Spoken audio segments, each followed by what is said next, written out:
hi there, ho there, everybody. Mindful Pig here, and this is, of course, the Two Tired Dudes podcast. You wouldn't know that because I'm the only tired dude here today. My partner in crime is may or may not be on. We don't know yet. He has a lot of shit going on, so he's doing the best he can.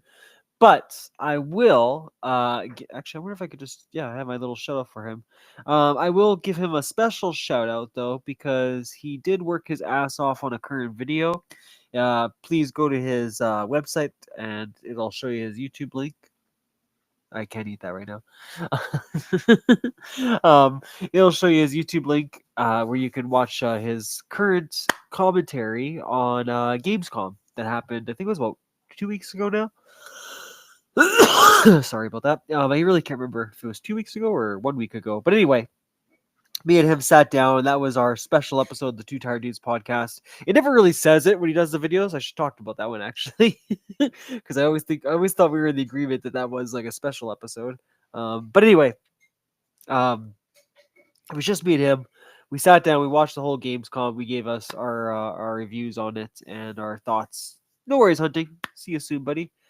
Yeah. So anyway, go ahead, check him out. Take a peek what it was all about, and check out some of his other videos while you're at it too. This one was just going to be kind of a catch-up episode because it's been quite a while. If you're wondering what the hell happened and why it took so long for a podcast episode, truth is, if you're on Twitch, you already saw it. There was a podcast episode. In fact, Z-Chick and Spider were nice enough to join us on that one. But Mindful's a moron, and it took me so long to edit that podcast before my birthday stream that I literally forgot to download that one. And after 2 weeks on Twitch, it deletes whatever your VOD was. I know there are things I could do. Z-Chick helped me out a lot now, so don't anyone in the comments go, well, if you were an Amazon Prime member. It's like, I know that now. It doesn't help me now. So there is one episode that will be forever lost in time and space, which is very disappointing, but it is what it is. Hopefully I'll have them again so we can sit down and talk. It was a really good the part that pissed me off is like I don't really care about like my birthday stuff, like whatever, like next year it'll be another 24-hour stream and I'll talk about games. But like Z and Spider had such a good conversation on that one. That's just disappointing that, I won't have that up for you guys to enjoy.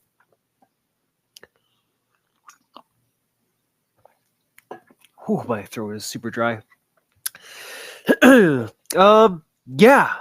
So, literally, for those that weren't on Twitch, for the YouTube fanatics, your last update was before my birthday stream. So the birthday stream went great. For those that didn't get to hear about it, it was probably the best one I've had so far. The PS4 was great because it was a new experience, but this one was good because it was just freaking fun. The switching between 5 different systems was a little bit chaotic at 2 in the morning. Not gonna lie, that's probably when I was like the most tired. I was like, "Oh, come on now, I don't want to do this anymore." But throughout most of that stream, it was really fun. At the end, I got kind of lazy and I just set the Chromebook up and I just, I would literally just swap. Oh my god, I can't even speak. I would swap the channels and just have like the different systems all plugged in and ready to go. So that was kind of lazy. I should have had it where the Xbox was directly streamed, the PlayStation was directly streamed, but whatever. It is what it is. I was tired at that point. I didn't want to move around too much. So that might be something I'll fix in the next time I do it, or hopefully I'll have a proper PC and then I won't have to do any of that extra work.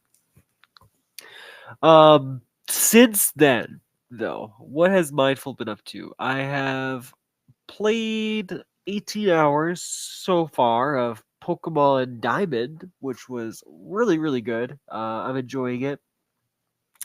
I'm enjoying it as far as the Pokemon go and like all the collecting and all that kind of stuff.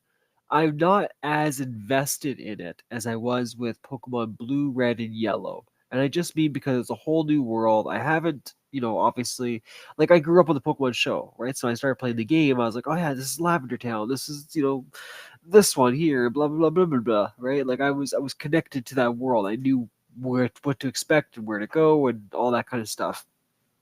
With this game, I don't really know much about the new Pokemon. Well, new for me. I'm sure platinum is probably old for most people. Oh, nice. What do we got there? Coffee or tea? Tea. Nice. Well, thank you. Don't take my water. I was gonna get Don't it. ever take my water. Just kidding. Um, Thank you.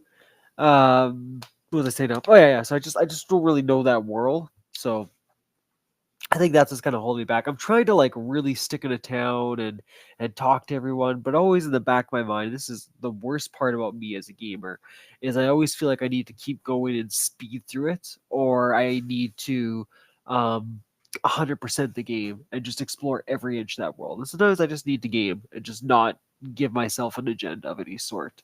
So yeah, that's something mindful has to work on as a gamer.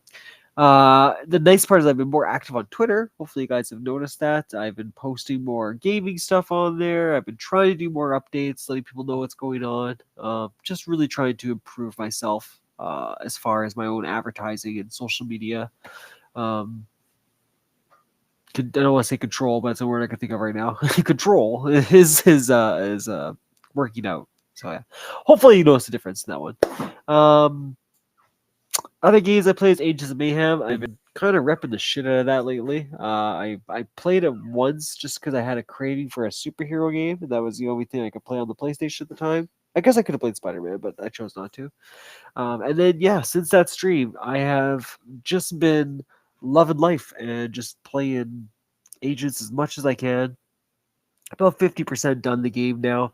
And okay, I brought this up to someone else, and they were like, "You're only 50%." It's like when I say 50%, I mean like of 100%ing the game. Like I'm half done it already. Shouldn't take me too much longer, in all honesty. I'll probably have that wrapped up within the next month or so. But it's so good.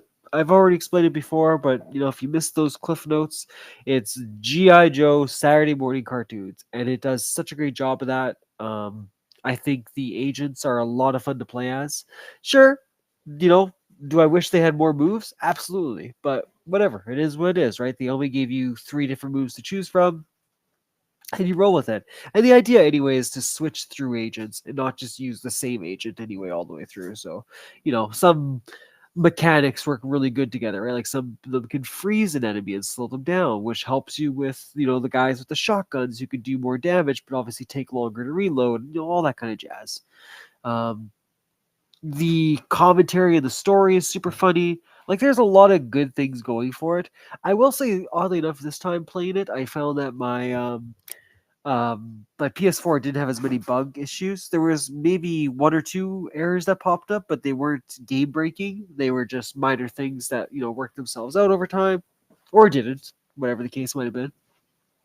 So yeah, yeah, really impressed this time around for that.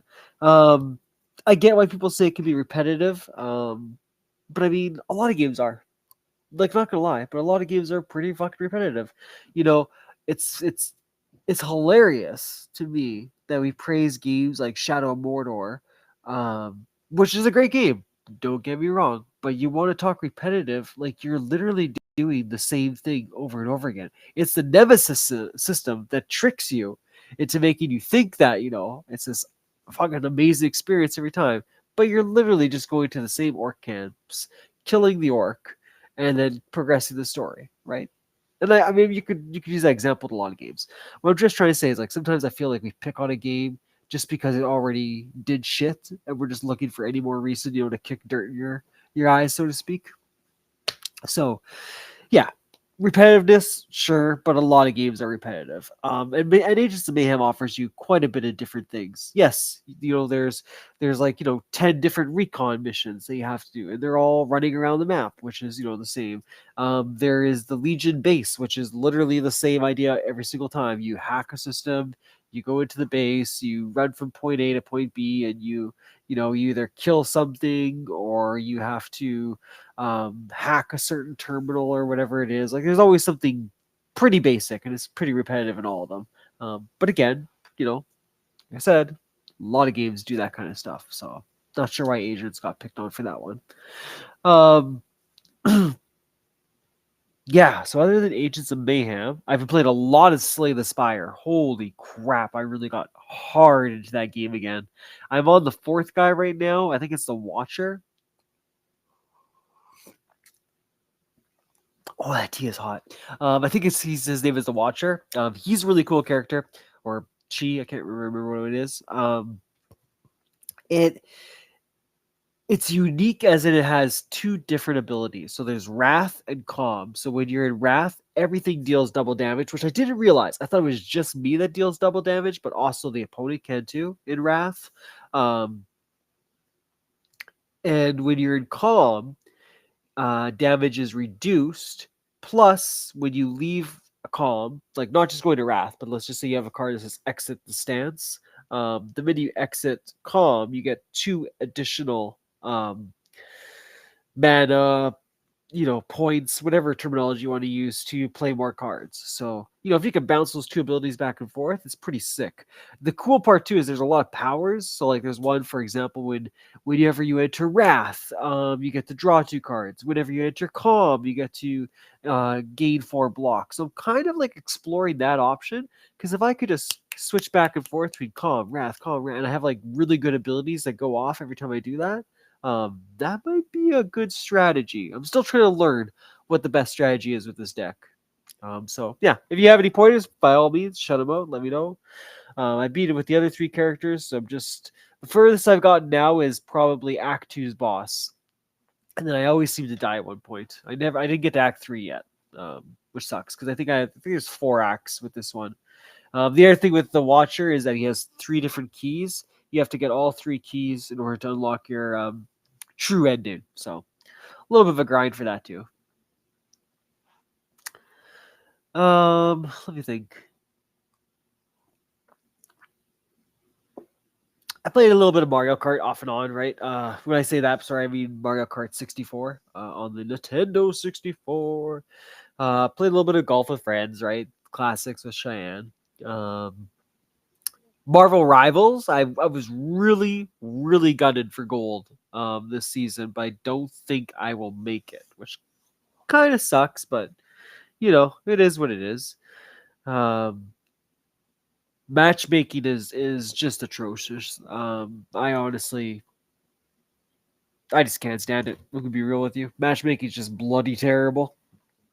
Um,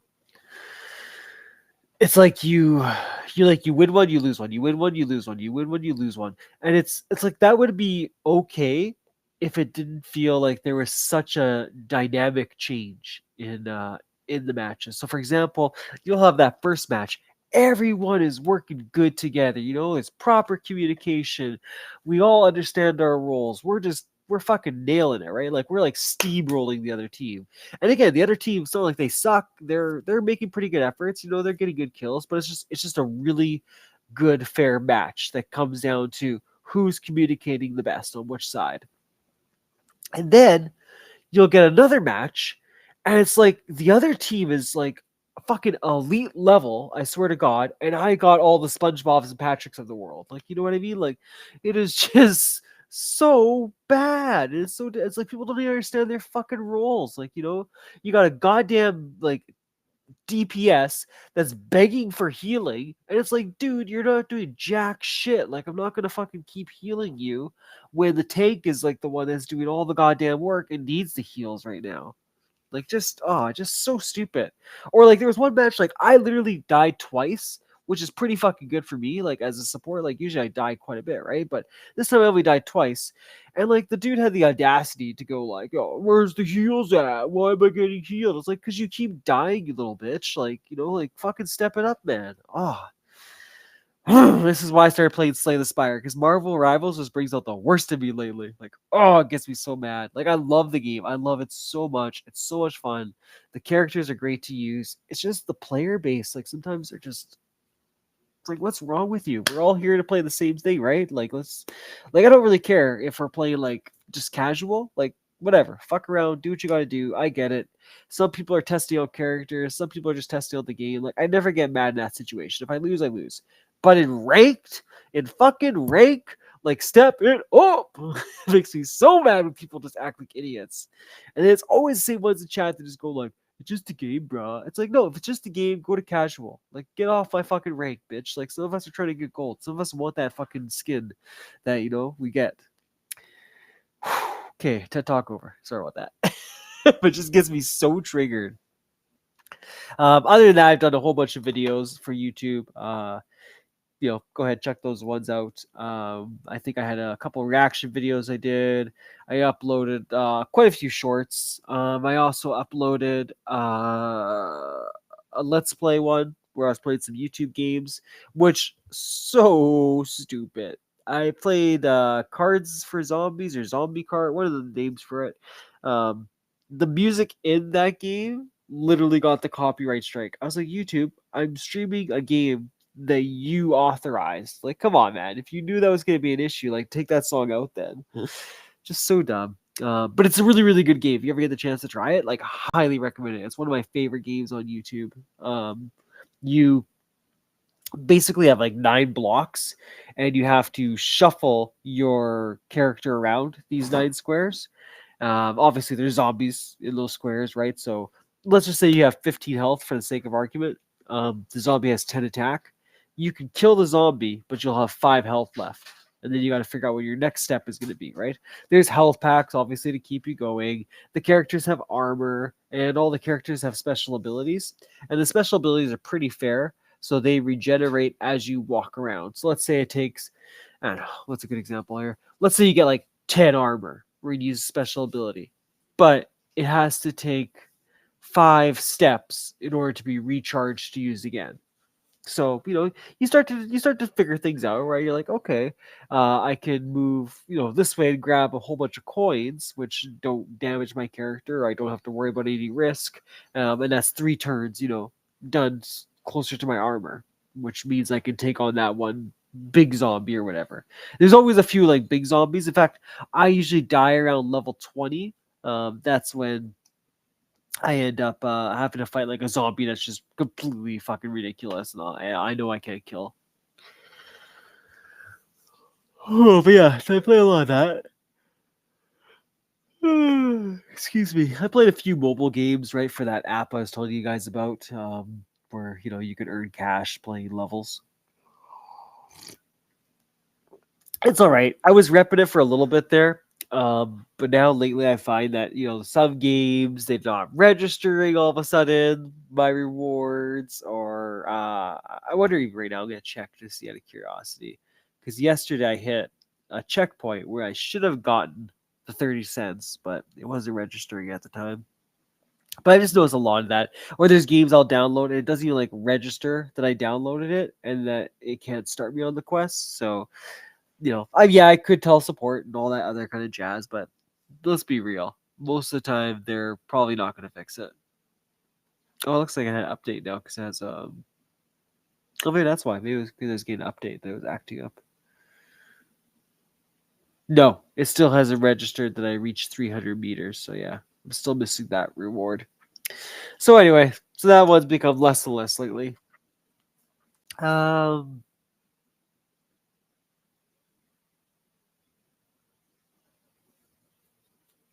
I think that's it. The gaming wise, I think that's all the different games I played. I'm looking at the Sega Dreamcast and I realized I forgot to get back into that because I had Time Stalkers I was working on, that I definitely wanted to beat. Oh well, we'll get there. I say this as next month is going to be October, and I'm stuck only playing horror games, which is okay because I have multiple systems now, baby. I even have the PS2. I should see if there's a PS2 horror game I have or something. We'll probably definitely be playing a lot more Resident Evil. Let's be honest, because that's Jimmy's month that he always looks forward to. Currently, we have a September event going on. So for this time around, I have 2 jars. One is a challenge jar, and one is every person's name in the Discord. So the idea is every 2 subs, I pull out a name, I pull out a challenge, and I issue that challenge to the person. It could be something as simple as draw a horse. It could be something as embarrassing as, hey, sing YMCA with me. It could be something as cool as, be the guest on the podcast, or picking out a game that you really want me to play, or watching a movie that you're super passionate about. Right? Like, I tried to make it a good mix of nice things and serious things. It could be something as eat a spicy pickle, take a shot of vinegar. Like, there's good combinations. So you never know really what you're gonna get. And to be fair to everybody, I also said that you're allowed one free redraw. So if there's something that you're truly embarrassed about and you just your anxiety is too much for it, then we can switch it up. You can take another one in another challenge that's in there. And there's wild cards. So, if you get a wild card, you have the ability to pick your own challenge that you want to do. And it's not just like, I'm getting subs and I'm issuing other people's challenges. I do any of these challenges with you. So if it's singing YMCA, we're doing it, buddy. You and me. If it's drawing a horse, we'll sit down, we'll draw a horse together. The other one we have is a community challenge. So, as members of Basement Gaming, for every sub they get, we're gonna tally them all up together. So let's say Z-Chick gets one, Prizzy Gamer gets one, I get one. We have 3 subs as a community, right? As we start to hit milestones, 10, 15, no, sorry, 10, 25, and 50, we're gonna have big community events. So nothing out of the norm, but just an extra one to add to the week.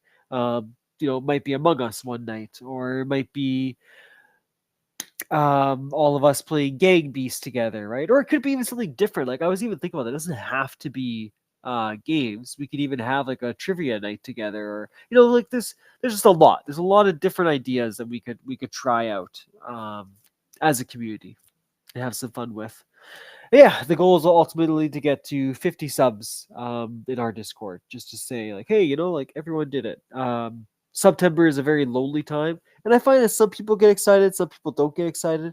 So I thought, like maybe doing it more as a community vibe, that might encourage people to stay on the path, right?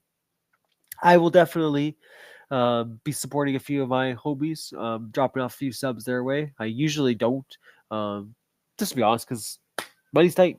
You know what I mean? I don't have a lot of money, but this is a big time of the year, and I definitely want to support people. There's discounts available, so it makes it a lot easier to afford subs, right? So yeah. Anyway, super excited for this month. Excited to see how it turns out. Can't wait to do some challenges. So far, we're sitting at 0, but I know that baby's gonna build up.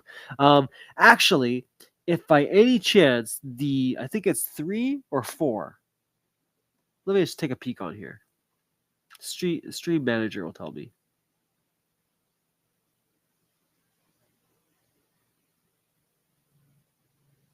Oh, maybe it won't tell me. Maybe that's only on my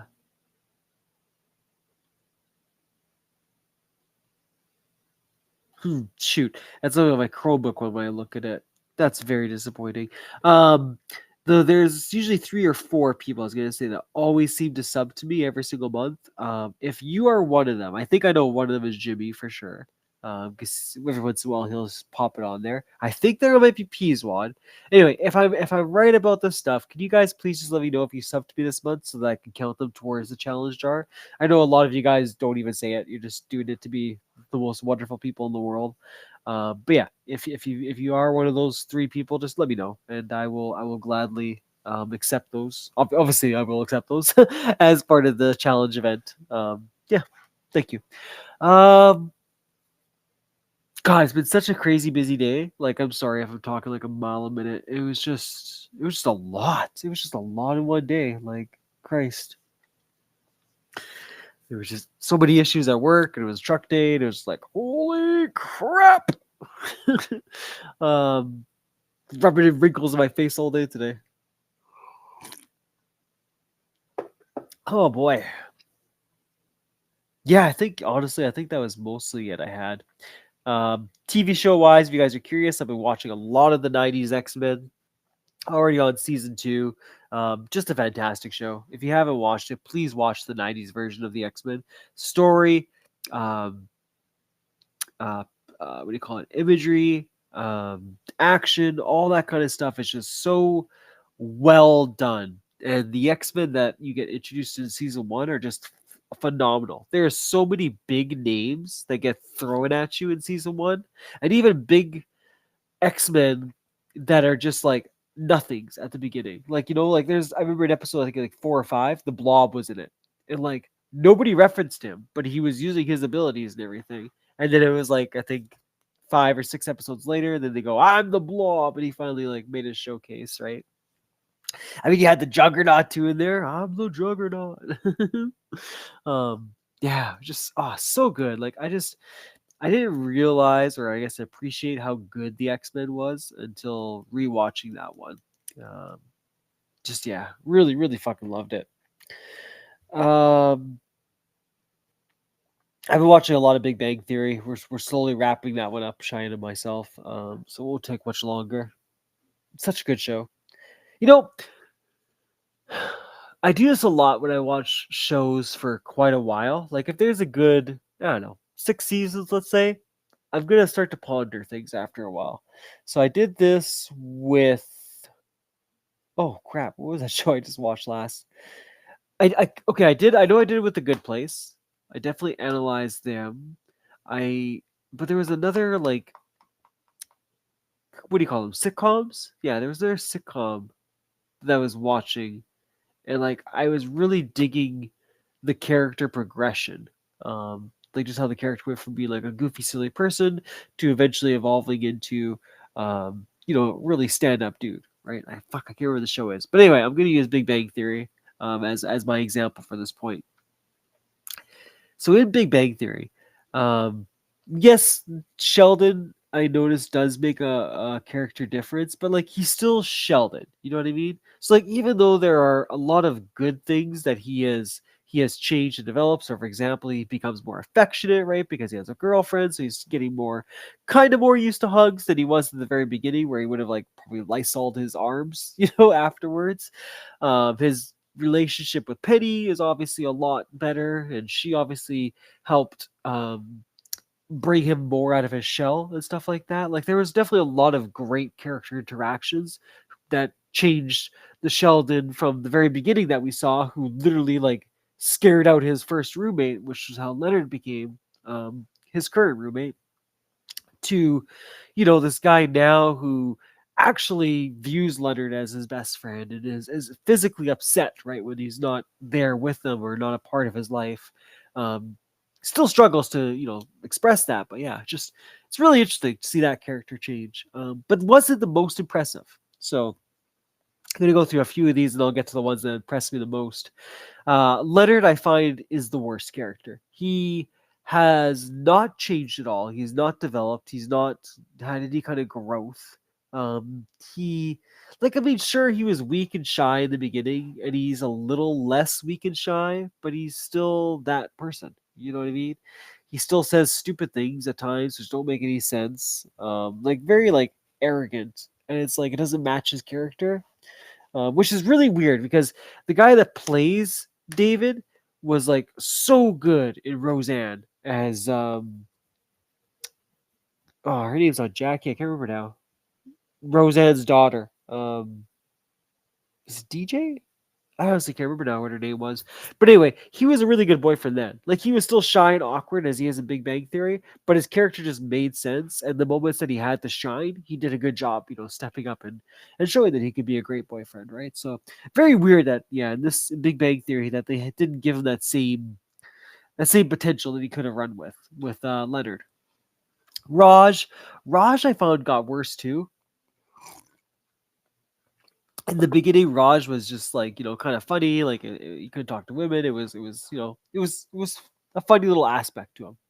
And him and Howard's relationship was super cute, right? Because like that was literally like his best friend in the whole wide world. Vice versa for Howard. And they clicked together so well. It was almost like Night at the Roxbury, right? Like the brothers, like you guys brothers? No, yeah, like that kind of like close relationship, right? Where you're just each other's wingman constantly. And then like I don't know, then Raj became more about the alcohol because he had to use that right to talk to women, and like every time he did drink, he became like this complete like obnoxious dickhead. Um, and then they really focused heavily on how everyone thinks he might be gay, right? So they really went hard with like him saying stuff that just like comes across that way. Like I don't know, it just they pushed it way too much, right? Like it was a funny like joke in the beginning, like funny little things that he does. Then like after that it became like almost like the whole episode. Like he had to become this character that was just being that person all the time. I don't know. It just didn't go well. Um, so those are probably the two worst. Then you got Howard, who definitely changed a lot. It took a lot of seasons to see that change. But Bernadette obviously being with him, even like dating, there was changes, but he was still kind of like Howard. But once he got married, he definitely changed completely from the pervy character he once was to this guy that actually was just compassionate. Like the last episode I watched, it was him and Amy sitting in the car, and she made that joke to him. She's like, um, he's like, oh, I don't think we ever like had a moment together alone, right? Like, that's kind of weird. I'm glad we had this opportunity now. And she's like, well, Penny honestly told me never get into a car alone with Howard, because you'll regret it. And he kind of paused. He's like, yeah, fair enough. He's like, I was like that.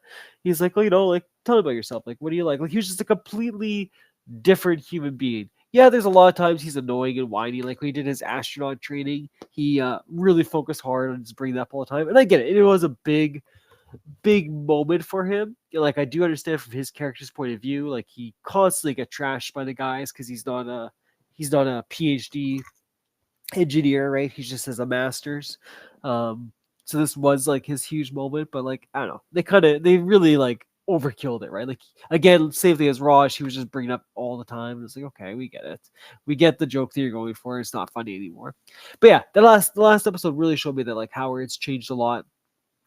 He's had many moments like that, and even his relationship with Raj, like you could see it changing. Obviously, they went from being each other's wingman, and then he kind of had to like leave Raj alone a little more. Where Raj ended up becoming friends with the comic book store guy.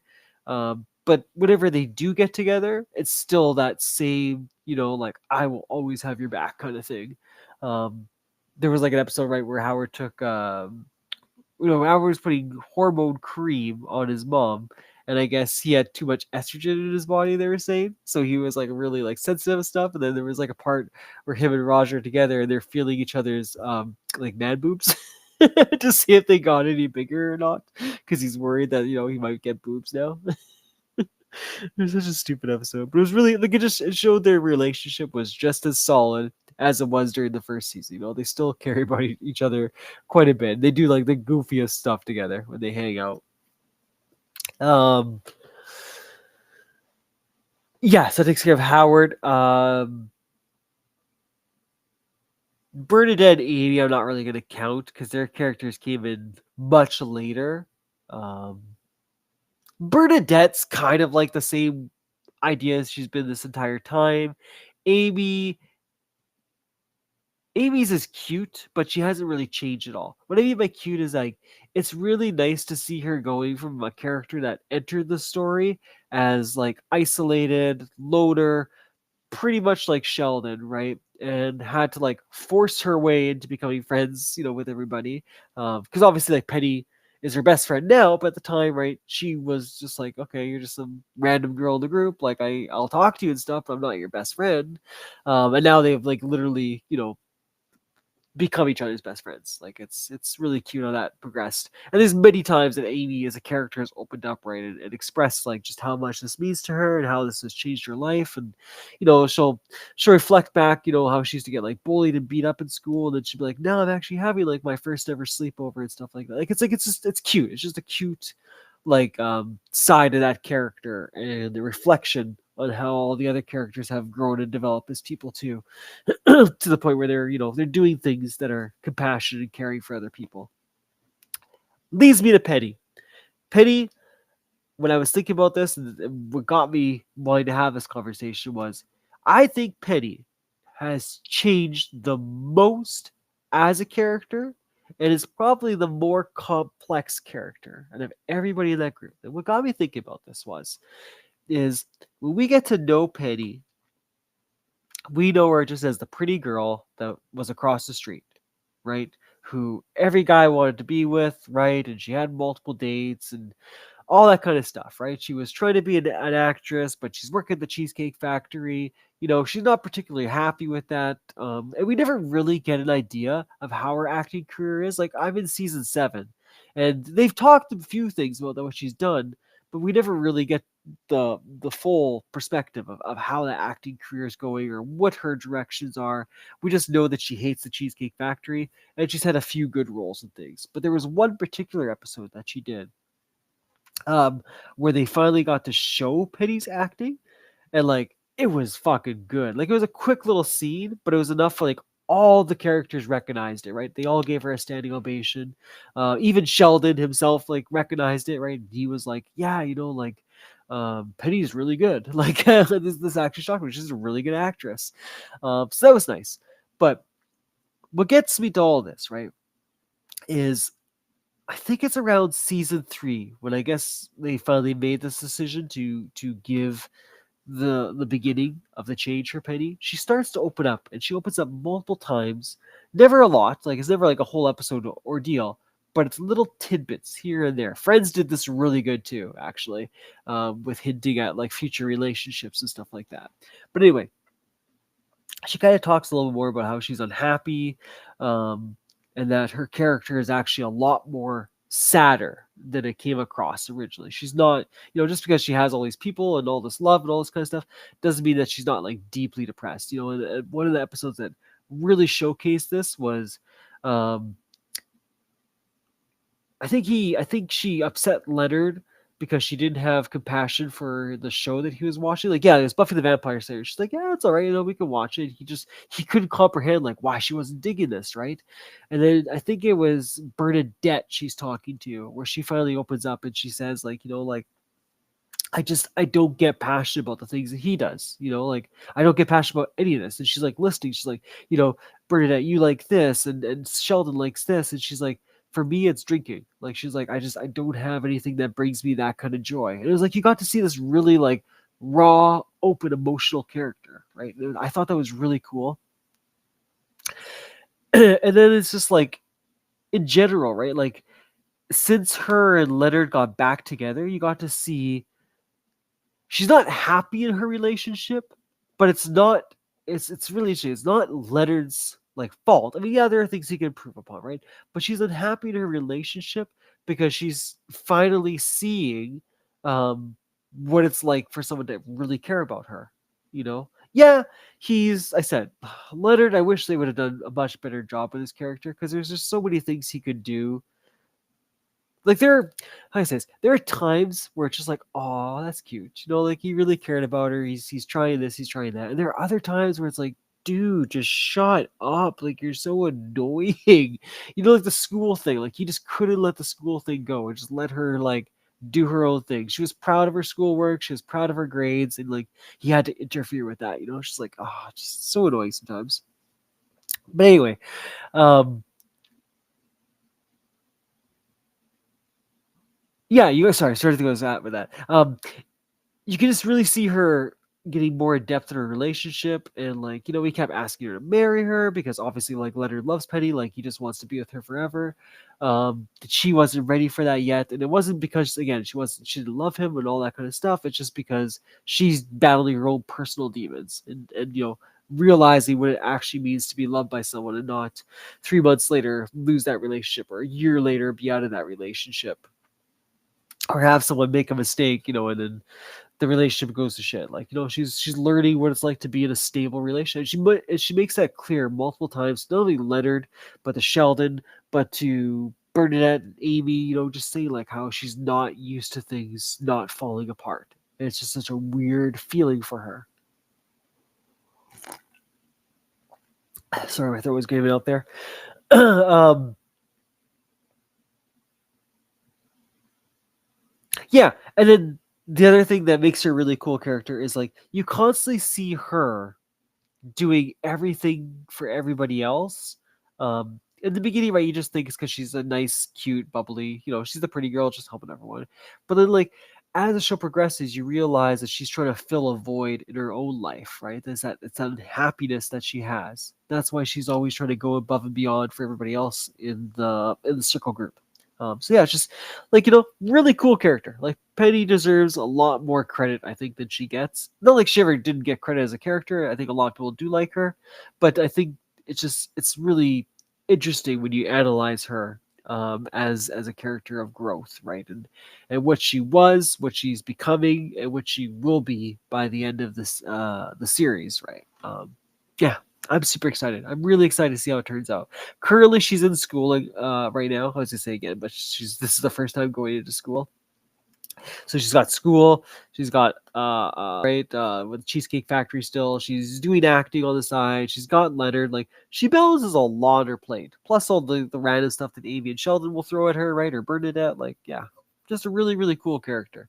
I think she does a lot more than what gets noticed on the TV show. Sorry, I didn't expect the Big Bang talk to take that long, but yeah, that was my big thing that I was super excited to talk about. Um, Other than that, just been a handful of movies. I know soon Cheyenne's already warned me that we're gonna have our Harry Potter marathon again, as we did last year around November. So that'll be exciting. Um, yeah, yeah. Other than that, I've just been watching like Disney movies too. So we've been going back to the old school Disney ones, like old school Cinderella, Fox and the Hound, like all those kind of ones, and just kind of rewatching them. They're all really good. You know what I mean? Like going back to those old ones, it still has that same magic and awe. If anything, I think I love them more now rewatching them. It's as funny as that sounds. We watched Pocahontas. We've seen Mulan. Um, yeah, because Mulan was the recent one we watched again. Cinderella, we watched that one as well. Hercules. I think that's it. Yeah, I think it was just those ones so far. So yeah, gotta let you guys know how the other ones go. Yeah, yeah. I think that's everything for mindful the past month that I've been up to. Sorry, that was kind of like just a big old spill of everything. There's a few hot takes I had, but kind of want to save them if I don't have anyone on here because it's just me shouting out my opinion. Maybe we'll do that. Maybe I'll circle back around. Um, Gaming news, since we have some spare time. Honestly, the biggest stuff that I think is worth talking about was the Rogue Allies price that ended up dropping. Right, we're talking about $1,000 for that thing, Canadian, if not more. It just, I don't know. It just doesn't seem worth it. Just get a Steam Deck. I'm sorry. I know it can play more current games and like, well, I mean, Steam Deck can, but I know it probably has performance issues. But just I don't know, $1,000 for a handheld device to play games on, just unless you're traveling a lot, just to me, it just doesn't seem worth it. Like I play my Switch at home, and I don't play it enough, in my opinion. If I even spent $200 on it, like it's a, I recently started playing my DS again. Like you know what I mean? Like I don't know. If you're a gamer, you probably bounce around quite a bit with systems and consoles and stuff like that. So unless I was gonna play that Rogue Ally every single day, it just doesn't seem worth $1,000 price point. That's just my opinion, at least. Um, don't think there's any more layoffs that we're talking about. You know what? Here, I'll just quickly pop it open instead of just trying to shoot off the top of my head here.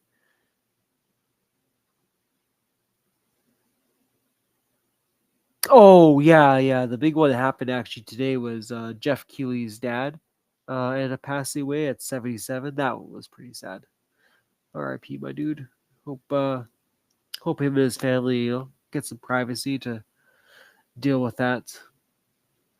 It's obviously never easy to lose a parent. Um.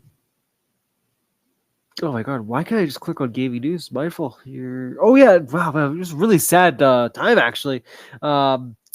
Graham Greene, he did Rains Falls and Red Dead Redemption 2. That actor passed away at the age of 73. So that was just a lot of losses lately.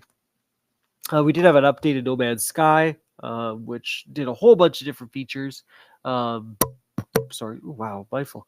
um, yeah, a whole bunch of fixes and improvements, which actually ended up spiking and giving them one of their highest player base counts. So Yeah, great job, No Man's Sky. Honestly, like I sound like I'm nonchalant about it, but like it is a really impressive company and game. They took this game and offered their price point that they thought was fair, and since then have just give nonstop free updates. Like that community is so spoiled. It's awesome. I wish more games took that kind of practice. Um,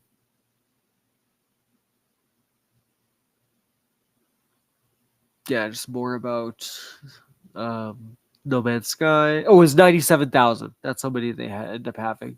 That's crazy. Oh yeah, Marvel Rivals might be coming on PS4, so that's interesting. They might be coming on PS4 while Genshin Impact is leaving PS4 and PUBG. So very odd decision. I'm not against it because I have PS4, so to me I was like bonus. Less reason to play on the Xbox right now. I can go back to PlayStation 4 for a bit. But I know a lot of people weren't happy with this decision. But it is what it is. I'm okay with it. Obviously, Hollow Knight being released is one of the biggest things ever. We only have a $20 price cap too on that game, so that was kind of interesting. Lost Souls has gotten a lot of attention. Um, Not for the good thing. Apparently, it wasn't as great as it should have been. But now we're all doing the classic. Oh, feel bad for the developer for it. He went through so much shit to make this game. And it's like, no, if you made a bad game, you made a bad game, bro. It doesn't matter. You put 10 years, 20 years into it. Like if it's crap, it's crap. Deal with it. Move on. Roblox has been getting fucking left hook, right hook, left hook, right hook. We had Chris Hansen now joining for the investigation. We had states step up and wanting to sue Roblox. So it sounds like Roblox, as far as um, feeding ground for Peter Files, is finally going to be taken care of, which is nice. That's really nice to hear. I hope it gets shut down. Um, and then maybe retaken on by someone different company that's going to put more effort and care into it. Like I know there's probably a lot of people that care about Roblox, and want to see that grow, like as far as kids go. But yeah, I think the whole thing just needs to be shut down and really started from the ground up. That's the best way I could say it. Just really redone, better monitoring. I don't know. I don't know how you fix that, in all honesty. I don't have enough video game knowledge. Just to be honest, I think it just needs to be taken down for now and you know relaunch it when it's in a better state than what it is now. We have Injustice 3 that's going to be in development and possibly coming out, so that was super exciting. We have Call of Duty movie that'll be eventually coming out at one point. They finally did the handshake. I think it was Paramount and Activision that are joining up together to make this. So, neato, neato, neato. Uh, Kojima has just been in the news constantly, obviously because of Death Stranding 2. He had his birthday, all that kind of jazz. And oh yeah, Gorillas is now in Fortnite, which is super cool. I actually for the first time in ever, Mindful will probably buy that. Depends how much they are. If they're not if I could buy them individually, that'd be great. If I can't buy it individually and I have to buy them as a team, it depends how much they cost. I might be hooking up a homie with that because no, I'm gonna change that. I'm gonna hook up the homie, and if it's cheap enough, then I'll buy one for myself. Because there's someone I know that would really appreciate that. And they're having a little shitty time, so it might put a little smile on his face. So yeah, I'll look at that and see what I could do for my dude. And he plays Fortnite like crazy, so I know he'd appreciate it. Um, Yeah, oh yeah, Lego Batman. That was their big thing for this month. Obviously, everyone's fucking excited for Lego Batman. That was the big announcement at Gamescom that everyone went bananas for. It's just so stupid. Like, okay, don't get me wrong. As far as the Lego game goes, it looks like they did do a lot with it. So there is like impressive parts to it. But it's just a Lego game, folks. Like, you know what I mean? You played one, you played them all. I get it. You can add features, you can really go into the Batman universe, but we're talking about a Lego game. Like, it just, Oh, like I'm happy for gamers that love it. Like, don't get me wrong, I'm always excited to hear people talk about games and get passionate. But in my back of my mind, I'm just thinking, yep, but I'm still gonna be there collecting fucking Lego pieces and watching that thing power up until I got them all. Because that's what you do in a Lego game.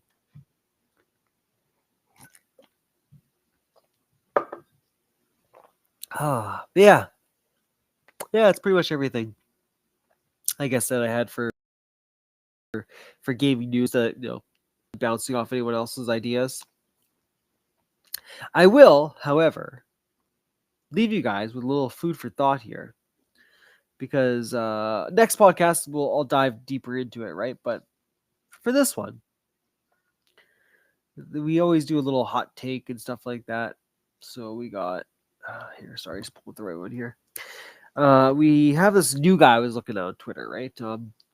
He has, I think he has a podcast too. So I'll go check that one out. But he made a tweet, and there was more comments in this tweet that I thought were interesting, and I had a nice discussion with him too about Agents of Mayhem and Saints Row, and he gave me his opinions and thoughts, right? Which I'll look at that one in a second.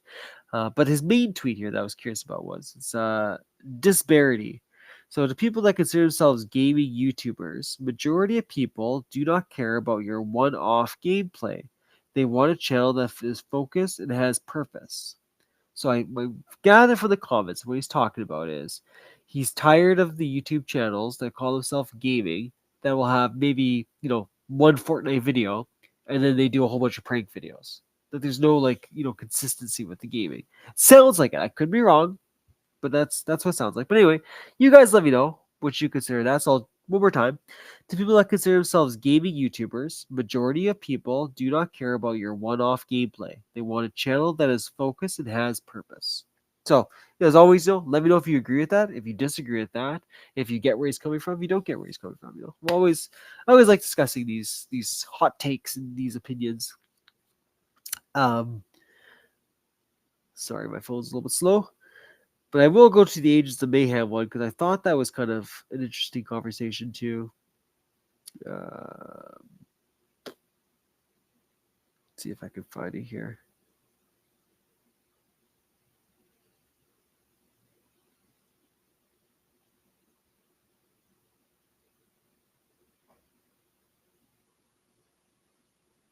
Ah, here we go.